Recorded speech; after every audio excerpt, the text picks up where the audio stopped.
I got their drip. I got their body. We got their guns. We got their dope. And that's what we're going to talk about today. Last week we did a press conference as a result of a grand jury indictment for first-degree murder because this team, these guys at the top, sold the drugs that killed a 65-year-old lady. I told you last week that we would be back and talk now about this wire intercept investigation that we all worked on together. And let me highlight the people that worked with us so you have an idea of the complexity and the need for cooperation in order to successfully do these investigations. We're joined today by Brandon Sheely, who's going to be speaking from FDLE. They're our partners and we work together every day. Central Florida HIDA is with us, Executive Director AJ Collazo. Homeland Security Investigations not attending, but they participated. U.S. Customs and Border Patrol, they participated. They're not here today. United States Postal Inspection Services, they're not here, but they participated. Auburndale Police Department, Lieutenant Austin Leal. The State Attorney's Office, obviously Nicora Orr, who is one of our heroes. She is the one in the engine behind this T3 and the search warrants because we have to have our prosecutors on board and reviewing and making sure we dot all the I's and we cross all the T's, and Nicora, it was remarkable. Brian Haas, our state attorney, is the very best. And because we all work so well together, you'll see the outcomes today. The medical examiner's office was very important in this investigation because in order to bring the first-degree murder charge that occurred as a result of this T3, we had to have their expertise in their work. And where would we be without the FBI? The Lakeland RA attending today is Special Agent Mike Glass and Brian Wilson. And very important to this entire process is our Chief of Police in the Bartow Police Department, Chief Walker, because he'll give you more details, but this entire capital city crackdown occurred in Bartow, and Capital City, by the way, that is the county seat of Bartow. That's how we got Capital City. They said I had to explain that. I thought it was evident, at least it was to me.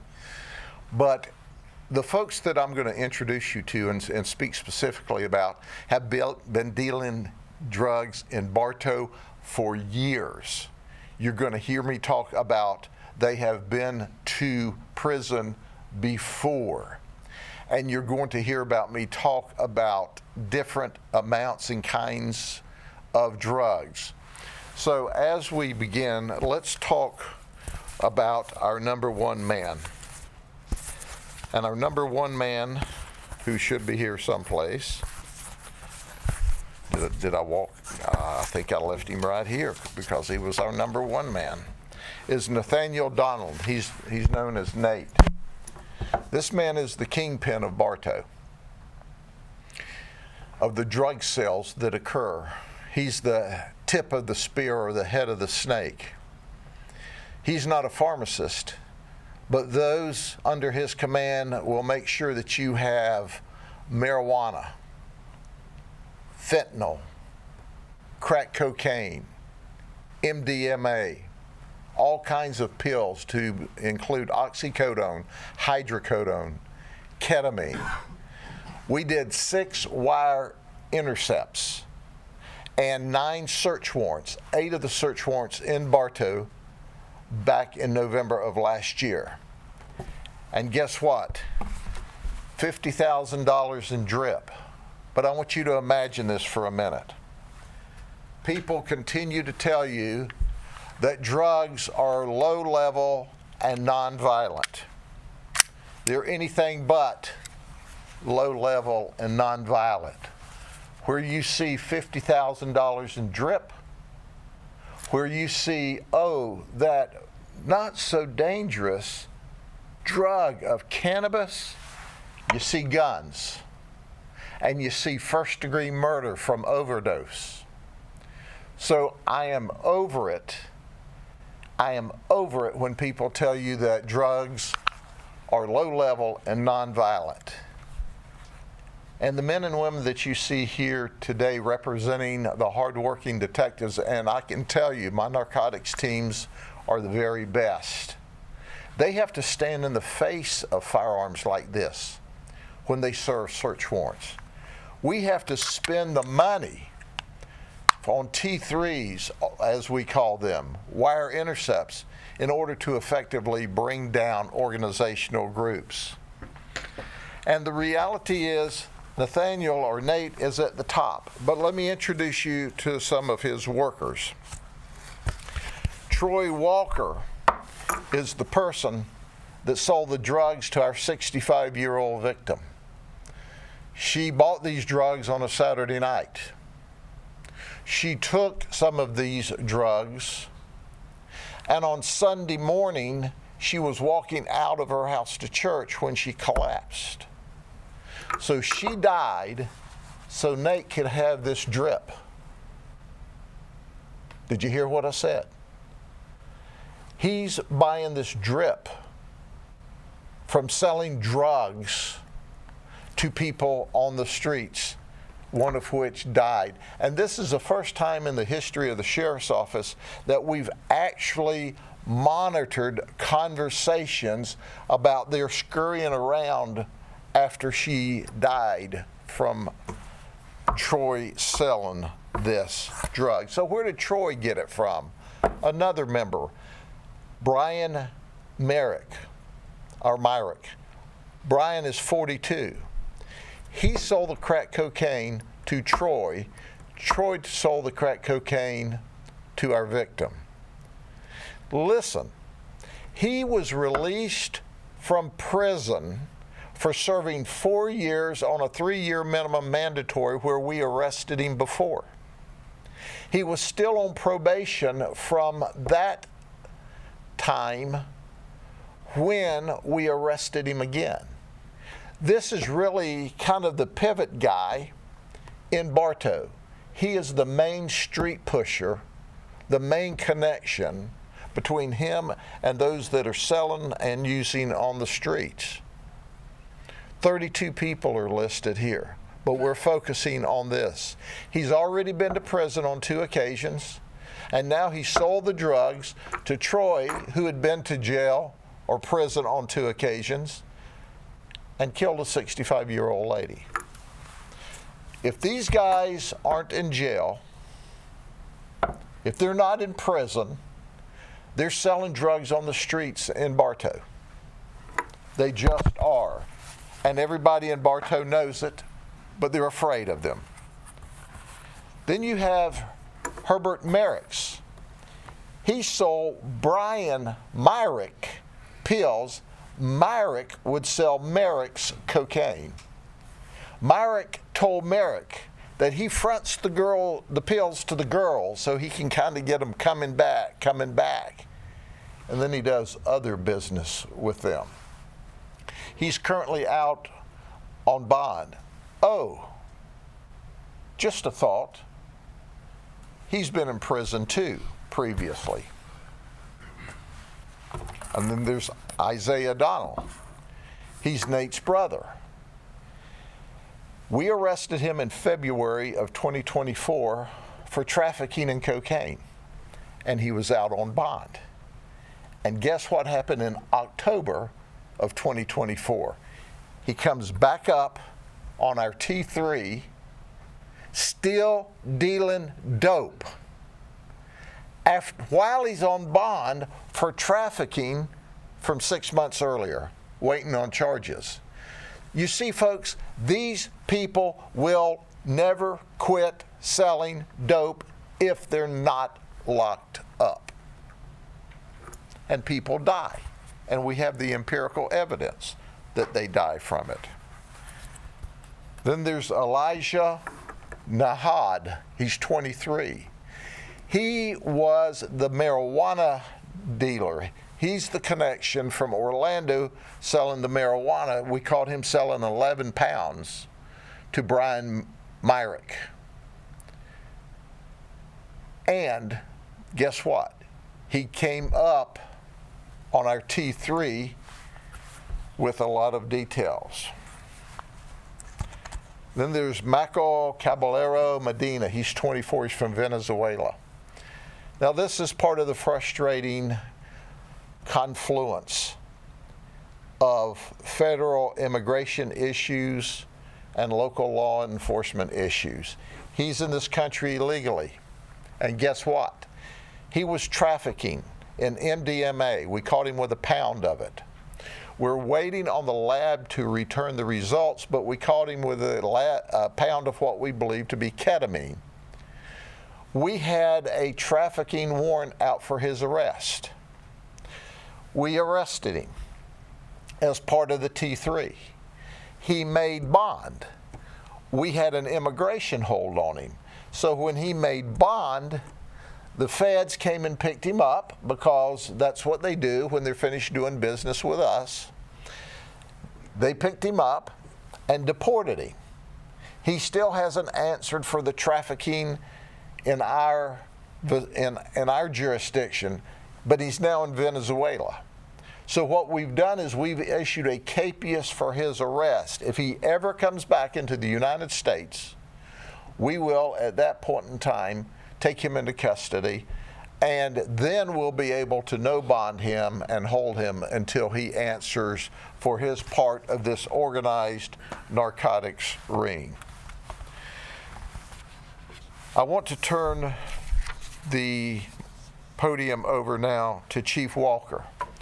It's an honor to work with him and the Bartow police officers on investigations. But you must understand that it takes all of us that I spoke of to successfully do these complicated investigations. And our organized crime team and our different narcotics units make all this work because we all come together and coordinate our efforts. And our goal this time is that these folks don't go to prison for 4 years or 5 years, because it's only drugs. It's only drip. I mean, when people are walking around with $50,000 worth of jewelry around their neck, and they've sold millions of dollars worth of drugs in and around Bartow, they're a menace to society. They've got to stay in prison or people die.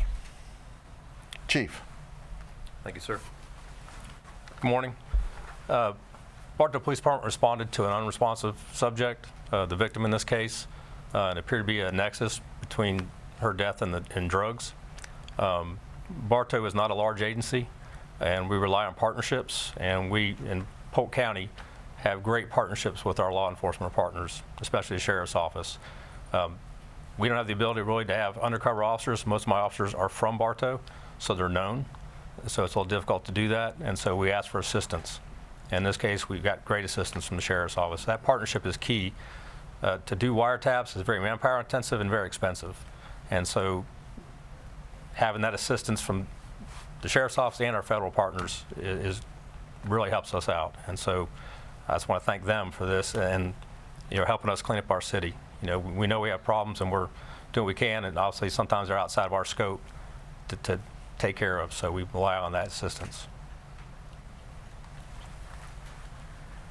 Thank you, Chief. We have Brandon Shealy now from FDLE. Brandon. Thank you, Sheriff. Good morning. On behalf of Commissioner Mark Glass and the men and women of the Florida Department of Law Enforcement, it's an honor to stand up here with leadership and Sheriff Grady Judd doing such a great job here. Today's a testament about how important it is to stand shoulder to shoulder to constantly combat this drug trafficking epidemic that's riddling our communities. And we're going to hold people accountable for the lives that are being destroyed as a result of this. Our teams continually share intelligence all across the feds, state, and local, and we continually identify the threats in our communities and work together to stop those threats. The agents and detectives that Sheriff Judd was talking about, they are always working to stay one step ahead of the evolving techniques and tactics these traffickers are using. I'm going to tell you, you're not going to outsmart or outwork this investigative team we've put together. Through our partnerships you see here today, drug traffickers don't have a safe haven. They don't know jurisdictional boundaries, but you can see we have these boundaries covered. So we're going to hold people accountable. I want to thank the investigative team, and probably more important, or as important, I want to thank the selfless partnership that allows these successful investigations to come to positive conclusions as they do. Thank you, Sheriff. Thank you, sir. One last visual. Whoever tells you that narcotics is low level and nonviolent, they're crazy. God bless you all. Work with us, and the community work with us. You give us confidential information, we'll do everything to include wiretap these guys. We're going to protect and keep the community safe. See y'all later. Any questions? Yeah. Yes, ma'am. You talked about how these people need to stay in prison or else they'll be out dealing drugs. Aside from maybe Troy Walker, do you think any of these people will stay in prison longer than 5 years, or are they going to be back on the street? Well, I can tell you that Brian Haas, who's our state attorney, Nicole Orr, are going to push for the maximum sentences for all of these folks, because this is not a one-off. This is not their first time. They've all been to prison, and every time they're out, they're selling drugs. Even when we've got heavy-duty charges on them and they bond out, they still go back and sell drugs. They don't even stop for the period of time that the hammer's over their head on very serious charges. They ignore the criminal justice system. They ignore society. They don't care if your children die, as long as they can wear their drip and sell drugs and use guns to intimidate the community. And these are not first-timers. They're not second-timers. This is a very experienced group of people who have owned the drug market in Bartow for a very long time. And we have put them all in prison. And when they get out, they're back to their same old stuff. Can you speak to the wiretap side of this, how long that was going on, and what you heard specifically about Troy Walker and the overdose death? Yeah, the wiretap went on about 2 months, but federal and state law prohibits us from quoting directly from the wiretap. But that's where we got the information, and they were scurrying around and talking about when our victim died, about, well, I sold her drugs yesterday. I mean, words to that effect. And she's dead this morning. Sheriff, I was curious about the ketamine. I feel like we don't really hear about that a lot. Is that like the latest thing that? This group of folks that owned the drug market now in Bartow. Now, that's not to tell you that no one else deals drugs, but they own the drug market. Nate is the man in Bartow. He is I don't know, he's an Amazon for drugs. Whatever drug you need, he's there. And he'll make deliveries.